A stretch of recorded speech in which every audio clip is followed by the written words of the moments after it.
Hola a todos, somos el grupo T y esta vez vamos a presentarles de nuestro proyecto llamado RoboVolt Superstar Soccer Deluxe Penalty Challenge. Bueno, este juego simula una tanda de penales básicamente, en donde el usuario es el pateador. Hemos querido hacer un pequeño guiño al equipo de RoboVolt dentro de nuestro juego. Una vez dentro del programa, el usuario debe seguir las siguientes instrucciones. Primero, seleccionar una canción y nombre de usuario en la entrada de texto, ambas enviadas mediante Word. Luego, presionar cualquiera de los dos botones de la tarjeta booster para avanzar hacia la faceta del juego en sí. Aquí, con el potenciómetro derecho, se debe ajustar entonces la potencia del tiro, que se puede ver como una barra azul horizontal en el display, y luego, con cualquiera de los dos botones de la booster, presionar para que se ejecute el disparo. Si termina en gol, el jugador se mantiene vivo en la tanda, y si termina siendo tapado el tiro o si se manda fuera, la tanda termina con una frase de Game Over y se muestra el puntaje acumulado de la tanda, sumándose un punto por cada penal convertido. Luego de esto, el jugador puede volver al menú de inicio, de nuevo, con cualquiera de los botones de la booster. Por último, se guardan en la SD los mejores 10 puntajes. Bueno, aquí nosotros tenemos la arquitectura a nivel de hardware de nuestro proyecto, que como pueden ver mantiene como base la estructura que se nos entrega en el laboratorio 10. Aquí mantenemos nosotros el bloque ThinQ como procesador central de esta arquitectura, que como se aprecia queda comunicándose casi con todo el resto de bloques por comunicación AXI. Se mantiene también los bloques que permiten la comunicación con el display de la tarjeta booster, que en este caso vendrían siendo dos bloques. Por una parte el AXI Quad SPI 0, que mediante SPI, ¿no es cierto?, comunica las señales para el MOSI, el SCLK y el CS, así como también este AXI GPIO aquí, para las señales de reset y de RS. Conservamos también el AXI Quad SPI 1, que es para establecer la comunicación con el CAD, conversor análogo digital, y para el display también sirve. Y también este AXI 2C, que es para poder comunicarnos mediante esta vía también. El bloque buzzer del laboratorio lo hemos reemplazado por este bloque driver para el buzzer llamado Buzzer Booster Driver 0, que es para poder establecer una comunicación AXI directa desde el procesador ThinQ. Y también añadimos un AXI GPIO para poder recibir las señales de los dos botones de la tarjeta booster. Aquí añadimos también otro bloque AXI GPIO. Además añadimos un bloque GPIO que lo que hace es poder comunicar el interrupt del sensor de luz con nuestro sync. Por la parte de acá hemos añadido dos bloques AXI Timers que van a comunicar a la sync las interrupciones para la música y para el display respectivamente, y que están conectadas por medio de este bloque concat. Tenemos agregado aquí arriba también este bloque ILA, que lo usamos para poder leer los datos vía AXI de la información, los datos que llegan a nuestro bloque Buzzer Booster Driver 0 desde la sync, para poder armar así la PWM. Y también tenemos este bloque BIO, que también interactúa con este mismo bloque driver, que va a mandar una señal de enable binaria, que puede ser 0 o 1, que en caso de que sea 1, este bloque driver va a quedar deshabilitado o inhabilitado para armar la PWM, de manera que el juego va a quedar muteado, independientemente de si se gire la perilla del potenciómetro izquierdo, que es la que se utiliza en el juego para poder ajustar el volumen de la música. A continuación procederé a explicar las actividades obligatorias y complementarias, partiendo con las obligatorias. En primer lugar tenemos la actividad obligatoria 1, la cual nos dice que teníamos que utilizar la pantalla de la tarjeta booster para mostrar información, figuras e imágenes, y además utilizar 3 de los periféricos entre el sensor de luz, temperatura, acelerómetro y micrófono. En nuestro caso, utilizamos la pantalla mostrando información dinámicamente, y también también utilizamos el sensor de luz, el sensor de temperatura y el micrófono. Aparte de ello, nosotros tenemos en el código I2C, si bien esto era original de lo que nos dieron en el laboratorio 10, acá se creó un distinto código que es para poder inicializar los registros del sensor de luz y poder entonces configurar la interrupción. En este caso, acá configuramos el registro de manera que se active y se vuelva a desactivar la interrupción, si no quedaría activada constantemente. También acá tenemos el límite del threshold bajo, es decir, como qué nivel nosotros queremos de umbral para que se triggere la interrupción. En este caso es 500. Y también tenemos el alto, que es en otro registro, y ese está en 2000. Todo esto al final se va a enviar por comunicación I2C hacia el propio chip, y entonces así podemos configurarlo de la manera que queramos. Aparte de esto, en los gráficos nosotros tenemos lo que ya nos dieron antes en el laboratorio 10, que es esta librería para poder hacer algunas cosas básicas con la pantalla. Y aparte de eso, nosotros modificamos el artdraw, lo que se vería en la pantalla, y pusimos nuestra propia imagen de introducción que se puede ver en el proyecto.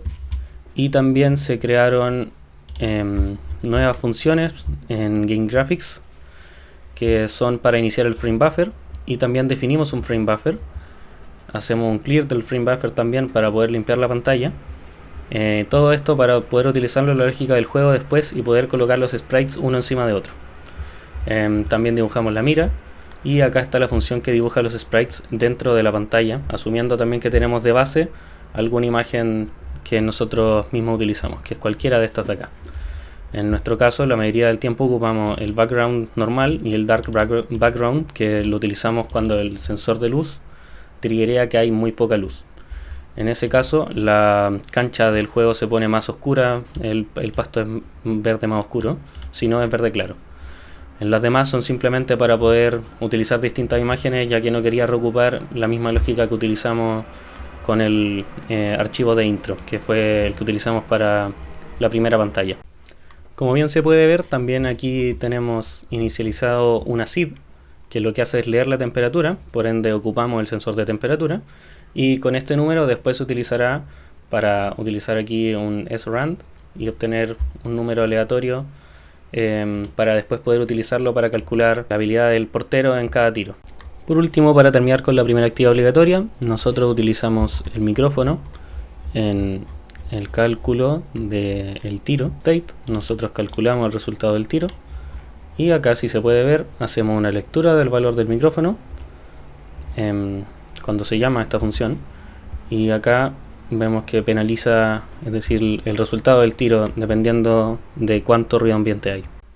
Ahora, para la segunda actividad obligatoria, es decir, en la que nosotros teníamos que generar al menos 2 interrupciones por timer, y una ya sea el de temperatura o el sensor de luz, nosotros elegimos hacer 2 interrupciones por medio de timers, implementado en Vivado con el bloque AxiTimer, y también por medio de un bloque GPIO nosotros leemos el interrupt del sensor de luz, que como se puede ver en el esquemático del sensor de luz, este tiene un pin propio para poder, bien configurado ya como vimos antes por I2C, configurado esos thresholds, nosotros vamos a recibir el trigger de la interrupción si es que sube de cierto umbral o baja de cierto umbral por medio de GPIO. Acá en el archivo sound.c tenemos todo lo relacionado a lo que es audio, el sonido del buzzer. Entonces acá, como se puede ver, tenemos definido las direcciones, tenemos definido el ID de aquí del buzzer y del timer de la interrupción para el audio. Aquí inicializamos de nuevo el timer, tenemos para setear el interrupt system, tenemos aquí el handler, que lo que hace es tocar la siguiente nota, y como se puede ver aquí, al tocar la siguiente nota, primero vemos si es que el buzzer está ocupado o no, esperamos a que se desocupe, y luego de eso lo que hacemos es leer, ¿cómo se llama esto?, en la melodía, en el array, la frecuencia, la duración, y ya con eso podemos enviarlo junto con la lectura del potenciómetro escalada a la función initializeBuzzer, que esto lo que va a hacer es de referenciar esos punteros para luego poder leer los bits de control, y como bien dice acá, preparar como la información y poder después escribirla por medio de chillout al nuestro IP core, que después va a leer esto, lo va a asignar, va a hacer la lógica interna y va a sonar finalmente en el buzzer. Que esto también sirve para la actividad complementaria número 6. Como bien se puede ver, esta función también sirve para la actividad obligatoria número 3 que se nos pidió, en el cual nosotros tenemos que inicializar el IP core que nosotros creamos para alguno de los periféricos que interactúa con el procesador. Realizamos una función con argumentos de punteros para inicializarla y configurarla.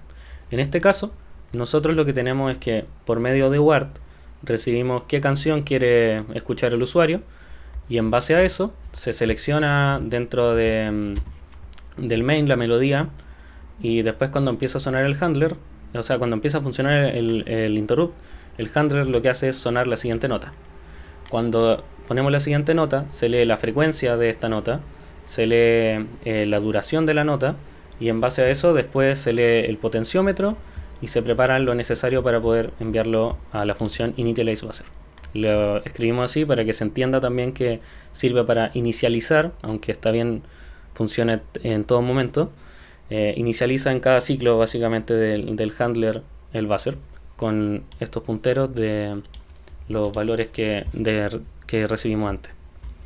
Entonces en la función initializeBuzzer dereferenciamos esos punteros y obtenemos sus valores para posteriormente poder ocuparlos para enviarlos por medio de sealout hacia el buzzer, que es lo que expliqué antes.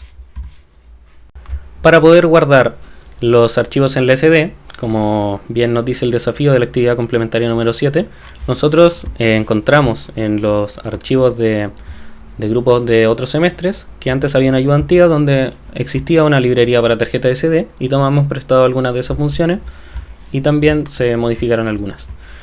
Para ello, después en el main, lo que se hace es poder acá en save score to SD, que se llama en el end state, acá tenemos que se lee el puntaje, se guarda después en el formato que nosotros queremos, en el TXT, acá, para después de eso cerrar el archivo. Y después en display score lo que se hace es que se leen todos estos scores, se ordenan del primero al décimo y después se guardan. Finalmente, acá es donde se ordenan con qsort, y después se muestran los 10 por el print. Hacemos uso de bio e ILA. Esto se puede ver aquí en el diagrama de bloques. En nuestro caso, el ILA sirve para poder leer los datos transaccionados entre nuestro sync y el buzzer driver, y el bio se utiliza para poder mutear el driver del buzzer.